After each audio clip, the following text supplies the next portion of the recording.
magandang gabi sa aking pinakamamahal na mga kababayan.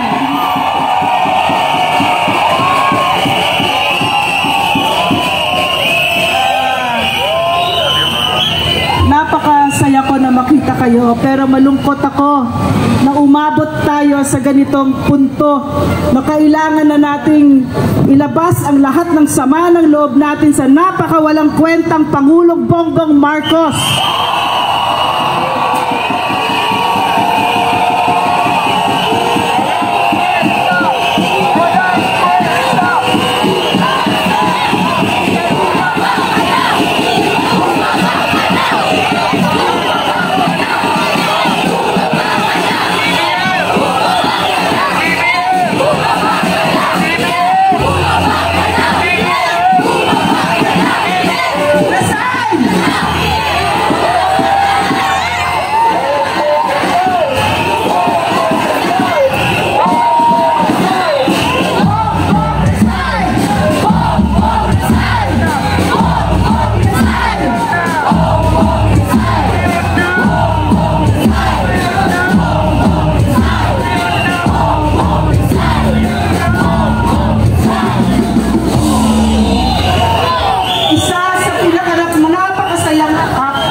Silbi sa isang totoong Pangulo, si Pangulong Rodrigo Roa Duterte. Duterte! Duterte! Duterte! Duterte! Duterte! Duterte! Duterte! Nung siya ay nanalo isang linggo pagkatapos niyang manalo, tinawagan niya ako at tinanong ako kung gusto kong sumali sa team niya. Kilala ko siya, binoto ko siya, kinampanya ko siya, pero kilala ko, hindi ko siya ganon kakakilala at kilala ko ang sarili ko. Alam ko na ibibigay ko ang buhay ko pag ako ay umawa sa kanya. Kung kaya't inaral ko siya ng 8 buwan. 8 buwan bago ako umawa kay Pangulong Rodrigo Roa Duterte, na hanggang ngayon, wala na siya sa poder, pero kasama ko pa din siya at sasamahan ko siya sa dulo-dulo ng walang hanggan.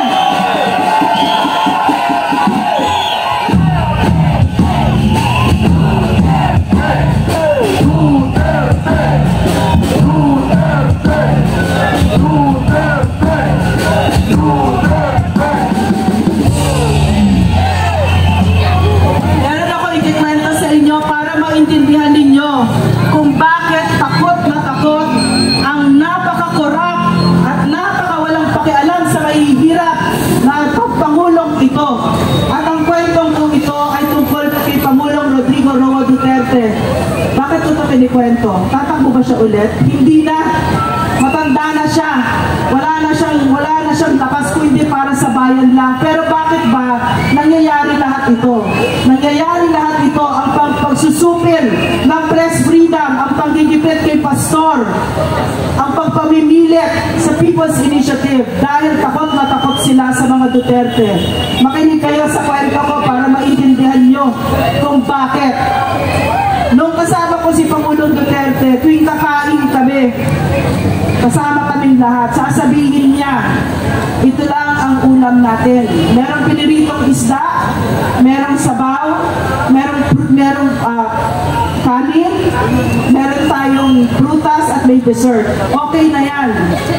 Kasi hindi natin pera yan. Pera ng taong bayan yan.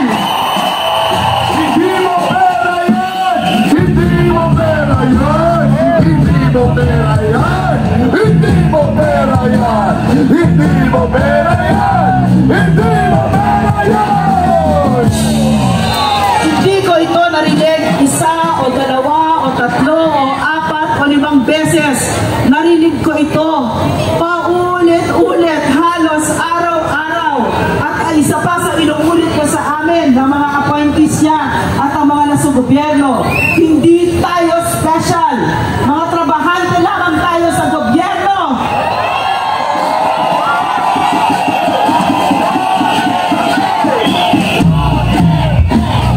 Duterte!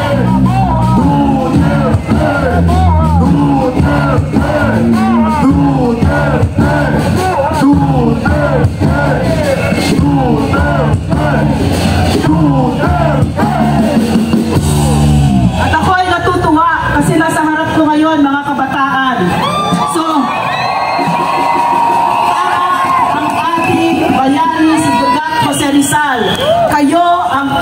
bayani ng Pilipinas.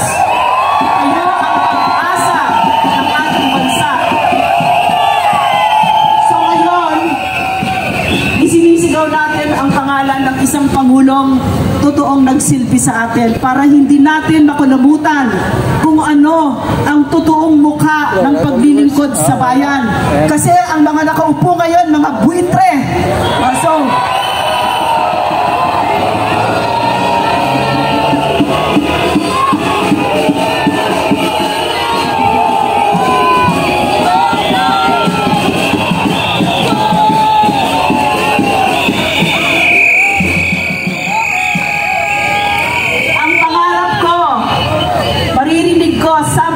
future ang pangalan ninyo na isinisigaw din ng ating mga kababayan kasi katulad ng Pangulong Duterte, kayo ay magsisilbi ng maayos, hindi nagnanakaw, simple, mababang loob at walang asawang buitre.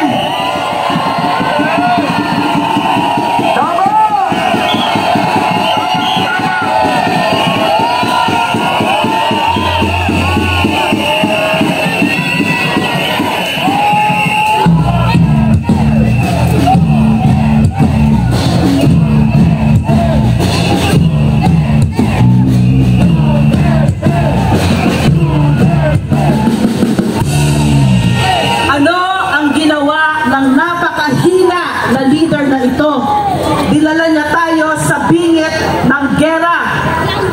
Bakit? Kasi siya ay isang tuta ng kano. Kapayapaan, hindi digmaan. Kapayapaan, hindi digmaan. Kapayapaan, hindi digmaan. Kapayapaan, hindi digmaan.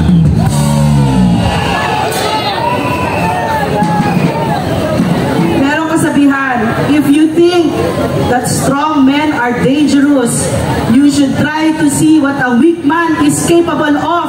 At yan, si Bongbong Marcos, sinisira ang Pilipinas.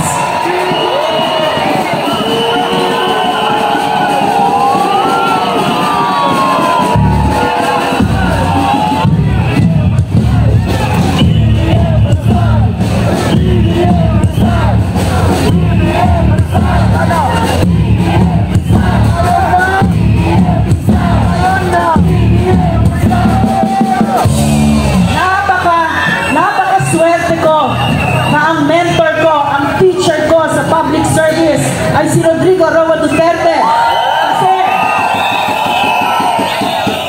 isa sa itinuro niya sa atin, huwag kayong pumasok sa public service kung hindi ninyo mahal ang mahihirap.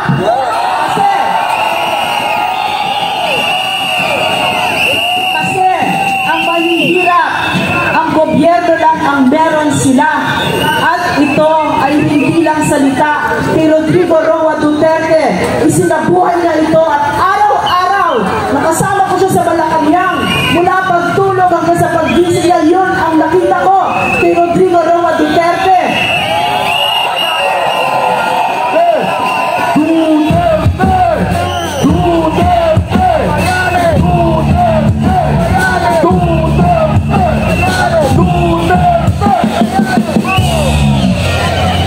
Itong Pangulo na ito, walang pakialam sa mahihirap, lalo na. Tinanong ko ng isang gabi, sinabi ko kay Pangulong Duterte, Sir, alam niyo ba yung Lateral Mansion? Kasi doon nagpa-fashion show sila Lisa Araneta. Sabi niya, hindi ko alam yun. Hindi niya alam kung ano yung Lateral Mansion si Pangulong Duterte kasi wala siyang ginawang party-party. Hindi katulad nito. So, inwento ko sa kanya na itong Lateral Mansion, sir, diyan nagpa-fashion show si Lisa Marcos Araneta. Hindi mo pera yan! Hindi mo pera yan! Hindi mo pera yan!